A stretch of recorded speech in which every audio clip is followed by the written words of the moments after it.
We have an update now to a story that CBS 46 first brought you 3 years ago. A man shot more than a dozen times shares a story of hope. Dan Edgar was shot outside an Atlanta area bar over Mother's Day weekend in 2019.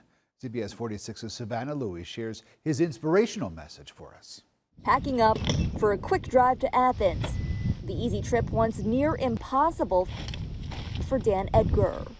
I think I'm a miracle. I think a lot of people told me I was a miracle. It took a couple years for it to sink in. Dan, a musician and comedian living just outside of Atlanta, says his life changed when a stranger shot him in an attempted carjacking in May 2019. They emptied out a 22 and a 9, and there were 30 bullets found in my body, but I had 26 to 27 entry and exit wounds. Bullets piercing his lung, Another bullet went there. right foot, You can kind of see one there. and left side of his body. So this scar right there, they had to cut me open and insert a steel rod. He spent 2 years in a wheelchair, couldn't walk, couldn't drive, couldn't do many things that once made his life worth living. I would use music as therapy, but then I lost that.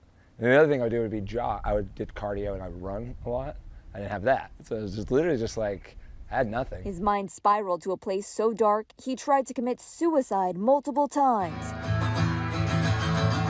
But nearly 3 years after that fateful day, a completely new man. Mentally, emotionally, spiritually, I'm very much still at the beginning of this. So I will lash out, or I'll be triggered and have an experience a moment of PTSD.